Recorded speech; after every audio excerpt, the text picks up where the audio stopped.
So when you look at this Alabama team, everyone's going to point to the offense and the points they're putting up. Is this the best offense you have seen Alabama have? Well, the word best is a broad word. And I don't know if there has been a big enough sample yet through 4 games to say it is the best over 125 years of intercollegiate football. Is it clearly one of the most explosive and potentially highest scoring? Yes. But can you say top to bottom that this is the best? It's on that short list, but I think it's way too early to categorize it along with some of the great teams that we have seen here in the past, with Julio catching passes, Amari catching passes, Sean Alexander running the football. It's probably a little early to categorize this definitively. What has Tua brought to this team? Not only his play on the field, but it just seems the guys kind of rally around him. Well, he's a great young man, as is Jalen. And these are 2 of the nicest gentlemen you'd ever want to deal with. So that's been really nice, and they support each other so very well. Obviously, there is an explosiveness, though, that we're seeing this year that has been not always present. You know, Bama hasn't had trouble winning games, but the explosiveness, the 50 points or close to 50 virtually every game, is something that we haven't seen. So, you know, Tua brings a lot of different elements to it. And obviously, for the first time, you know, people talk passing game as opposed to the running game dominating all the conversation. So there are a lot of things there, but the most important thing is he is a wonderful young man, and that's nice to see. What is it about this running game? Is it a sense of that they just haven't been committed as much to the run because the passes work, or is there kind of an issue with consistently running the ball? No, I wouldn't know, but there's no issue. But you know, it's you go with what's working, and you know, I mean, what's wrong with Damian? Nothing's wrong with Damian. What's wrong with Najee? Nothing's wrong with Najee. And Brian Robinson, nothing's wrong there, and on down the list. But, you know, the passing game is explosive. And look at all these scoring drives that are lasting a minute or less.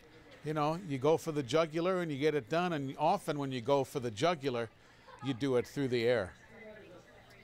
If you had to look at this team for the first 3-4 weeks that we've seen and pinpoint or point to something that could become a problem down the road, what do you think that's going to be? So far, so good. I mean, if there ever will be a problem, it would be because of injuries cropping up. And that's something that, as we sit here and talk, you know, you hope you never see, and that's nothing you can project. And the deeper into the season you get, more and more of these backups get more repetitions, and that depth problem becomes a little less of a factor. So, you know, right now everything is going fine. I mean, you always want to work on things, but you know, unless there's a major rash of injuries at certain positions, you know, so far so good. On that defense, we talked a lot about that secondary coming into the year, a lot of new faces. It seems like they're kind of hitting their stride right now. They're playing well. You know, they're playing well. There's always, again, areas to improve. But these guys who had limited experience that may be picked on as the season goes, well, they're stepping up and making great plays. You know, Patrick Surtain has made some outstanding stops. So many guys start listing everyone now. This interview would go on forever. But, you know, these guys are very talented. That's the thing you got to remember. When you talk about an inexperienced or a lesser experienced unit, lesser experience does not translate to no talent. All of these guys have lots of talent. You get recruited by Nick Saban, you've got talent. It's just a matter of getting repetitions.